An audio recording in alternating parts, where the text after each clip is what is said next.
मैं आज देख रहा हूँ ट्रांसपोज ऑफ मैट्रिक्स। आज हम लोग चर्चा करेंगे transpose of matrix. Transpose of matrix किसको कहते हैं? यदि किसी मैट्रिक्स के रो को कॉलम में बदल दिया जाए तो उसी को बोलते हैं transpose of matrix. For example, मेरा कोई एक मैट्रिक्स ए है 1 2 3, ये मैट्रिक्स है 1 रो 3 कॉलम। और अगर इसको हम लोग ट्रांसपोज ऑफ ए को ए पर ए टू द पावर डैश से या ए पर टी से सूचित किया जाता है। अगर हम इसको रो को कॉलम में 1 2 3 में लिख दें तो यही हो जाएगा ट्रांसपोज ऑफ मैट्रिक्स। क्लियर? एक और एग्जांपल हम लोग ले लेते हैं। एक एग्जांपल बी, सपोज 1 2 4 5 6 7 एक मैट्रिक्स है और इसका हम लोग ट्रांसपोज निकालना चाह रहे हैं। ट्रांसपोज ऑफ बी, तो इसके रो को या कॉलम को बोले, रो को कॉलम में 1 2 रो था कॉलम, 4 5 रो था कॉलम और 6 7 रो था कॉलम। दूसरे शब्दों में हम लोग आसान भाषा में ये कहें, यहाँ शिफ्ट चेंज होता है। नाइट में जो गार्डिंग होता है उसका बीच में किसी ना किसी टाइम शिफ्ट चेंज होता है। तो ये शिफ्ट चेंज हो रहा है।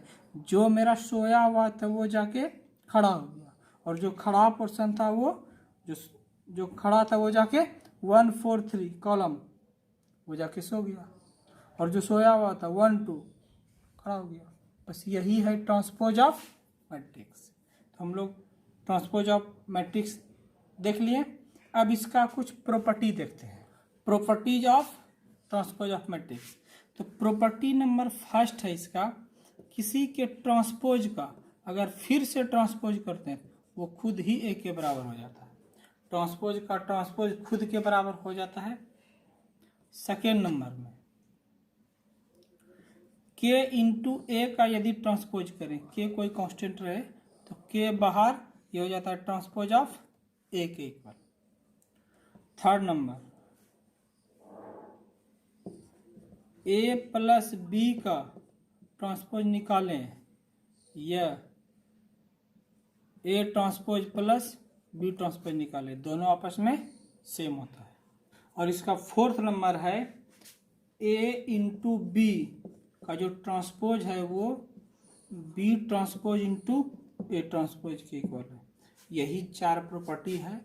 हम इसका एक एक करके सबका एग्जाम्पल देख लेते हैं। फर्स्ट नंबर का तो एकदम सिंपल सा है। ए कोई मैट्रिक्स ले ले 1 2, ए कोई मैट्रिक्स है 1 2, इसका हम लोग ट्रांसपोज निकालें, रो को कॉलम में लिख दिए 1 2 लिख दिए। ओके, ये हो गया।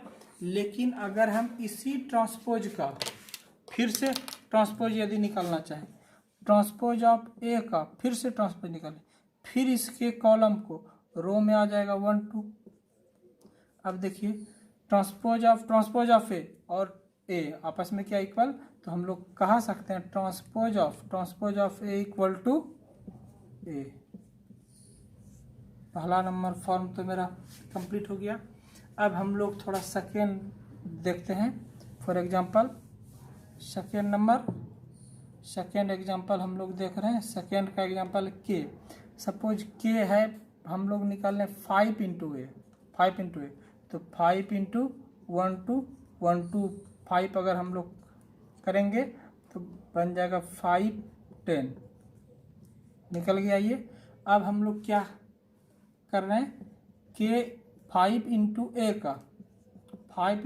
का ट्रांसपोज जो रो में था वो कॉलम में हो जाएगा 5 10। क्लियर? अब हम लोग निकाल लेते हैं 5 इंटू ट्रांसपोज ऑफ ए, 5 अपने जगह और ए का ट्रांसपोज 1 2 था, 1 2 हम लोग लिख लिए। अब ये गुना कर देंगे तो 5 और 10, ये देखिए 5 ए का ट्रांसपोज और 5 इंटू ए ट्रांसपोज दोनों आपस में इक्वल है। तो हम कहा सकते हैं कि 5, एक मिनट यहाँ पर तो नहीं दिख रहा है, यहाँ लिख लेते हैं 5 ए का transpose equal to 5 into A transpose. दूसरा नंबर हो गया। अब हम थर्ड का एक एग्जांपल ले लेते हैं। थर्ड के एग्जांपल में दो मैट्रिक्स ले लेते हैं। ए बराबर 1 2 3 4। थर्ड एग्जांपल बी कोई मैट्रिक्स 2 0 1 4। सबसे पहले हम लोग इन दोनों को जोड़ लेते हैं। ए प्लस बी संगत सदस्य को जोड़ा जाए 1 + 2 3 2 + 0 2 3 + 1 4 4 + 4 8। ये मैट्रिक्स हो गया। अब हम लोग इसका ए प्लस बी का ट्रांसपोज निकाल लेते हैं। 3 2 हो जाएगा 3 2 4 8 हो जाएगा 4 8। ए प्लस बी का ट्रांसपोज मेरा कंप्लीट। अब transpose of A plus transpose of B अभी यहाँ हम निकाल रहे हैं। Now transpose of A plus transpose of B. Transpose A का ट्रांसपोज 1 2 3 4 तक 1 2 को हम लोग 1 2 रो को कॉलम में 3 4 लिख लिए। बी का ट्रांसपोज रो 2 0 रो को हम लोग कॉलम में लिख लिए 1 4 रो को कॉलम में लिख लिए। इन दोनों को आपस में क्या करना हमको जोड़ना है। जोड़ देते हैं 1 + 2 3 3 + 1 4 2 + 0 2 4 4 8। देखिए मेरा दोनों सेम हो गया। ए प्लस बी का ट्रांसपोज और ए ट्रांसपोज बी। फिर हम कह सकते हैं कि ए प्लस बी का transpose equal to A transpose plus B transpose. तो ये 3 प्रॉपर्टी मेरा क्लियर हो गया। चौथा प्रॉपर्टी को भी मैं कर लेता हूँ प्रूफ। पहले इसको साफ करता हूँ।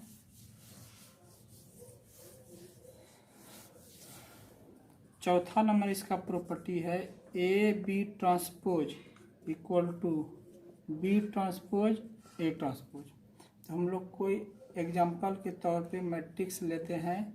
ए का मान 1 2 3 4 एंड एक मैट्रिक्स बी लेते हैं 2 1 3 5। तो सबसे पहले हम लोग a इंटू बी निकाल लें।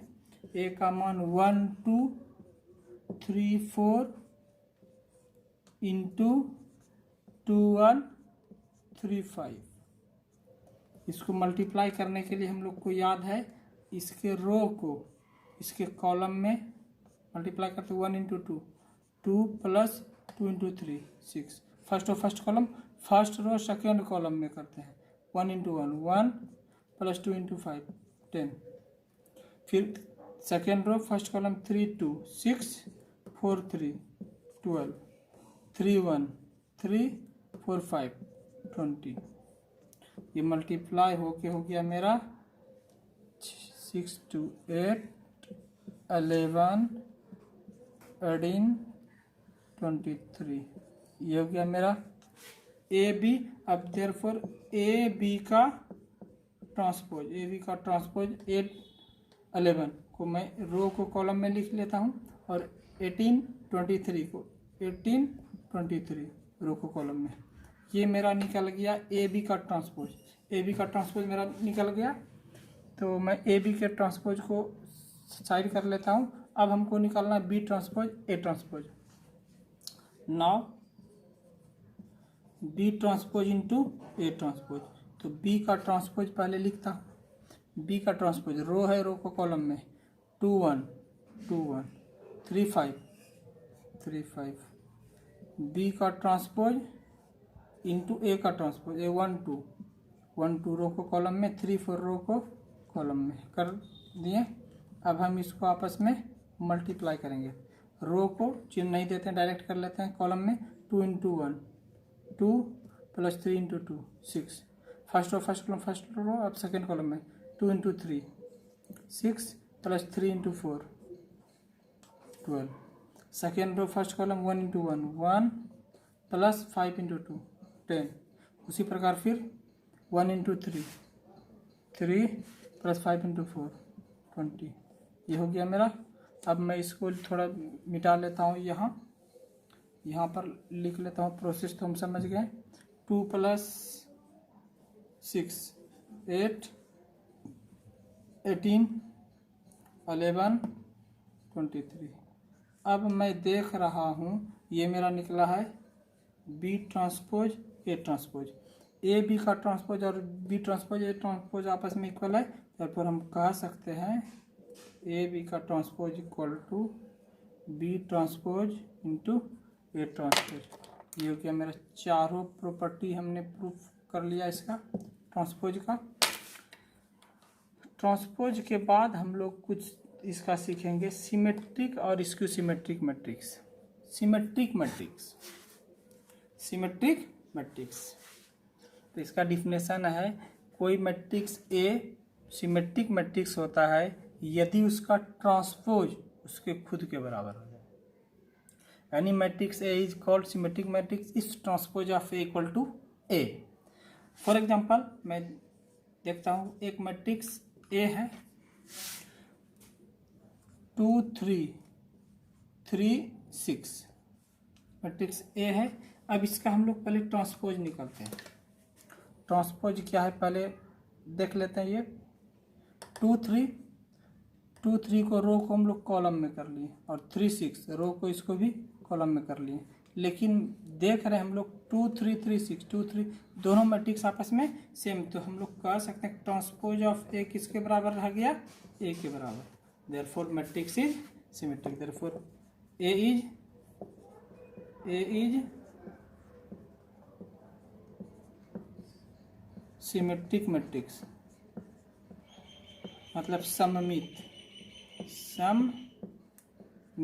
व्यू। सबमिट हो गया। ये तो 2 ऑर्डर वाला था, 3 ऑर्डर वाला भी हो सकता है। एक एग्जांपल 3 ऑर्डर वाला भी हम लोग देख लेते हैं। कोई मैट्रिक्स एग्जांपल एक और ले लेता हूँ बी इक्वल टू 0 1 3 1 5 -2 3 -2 7, और ये मैट्रिक्स स्क्वायर होगा तब ये सिमेट्रिक होगा, बिना स्क्वायर के सिमेट्रिक होना संभव नहीं। अब मैं निकालता हूँ इसका ट्रांसपोज ऑफ बी।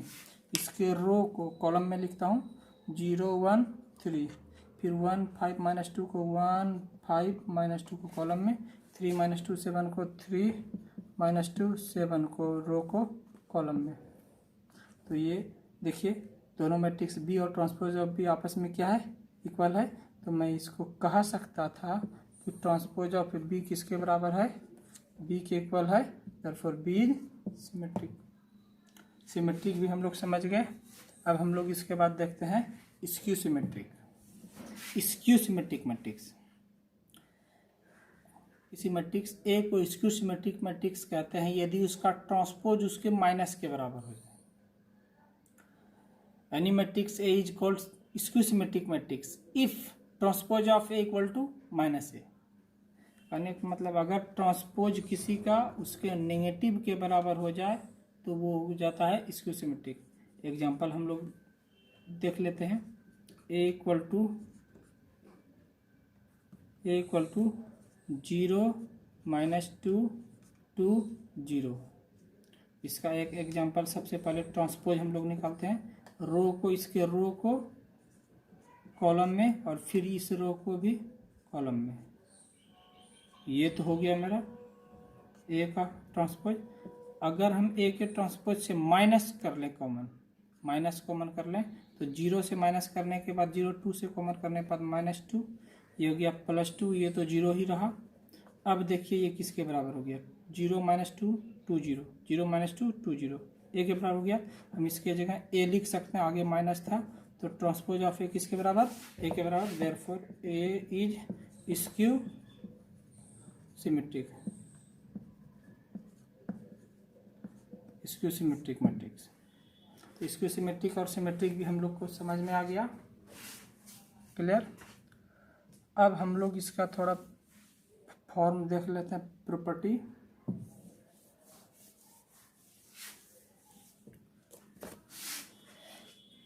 प्रॉपर्टी है इसका A plus transpose of A, कोई मैट्रिक्स ए और उसका transpose of A is symmetric. और फिर A minus transpose of A is skew symmetric, skew symmetric. तो इसी से हम लोग एक फॉर्म को लिखते हैं, ये फॉर्म है, हम लोग इसको समझते हैं नोट में। ए को हम लोग लिख सकते हैं half into two A, two कर दिया ए, तो ए ही पोर्शन रहा। अब हम लोग इसको लिखते हैं हाफ अपने जगह, टू ए को ए प्लस ए, यहाँ तक भी कंप्लीट है, कोई दिक्कत नहीं है। अब मैं इसको लिखता हूँ हाफ अपने जगह, ए अपने मन से ट्रांसपोज ऑफ ए जोड़ें और ट्रांसपोज ऑफ ए अपने मन से घटाएं प्लस ए, यहाँ तक भी कोई दिक्कत नहीं है। हाफ इंटू इन दोनों को एक साथ कर रहा हूँ, A plus transpose of A, plus वाला पोर्शन आगे, प्लस ए आगे, अब माइनस ट्रांसपोज ऑफ ए। तो ये पोर्शन को ठीक से अगर देखा जाए तो मैं इसको लिख सकता हूँ half into A plus transpose of A plus half into A minus transpose of A.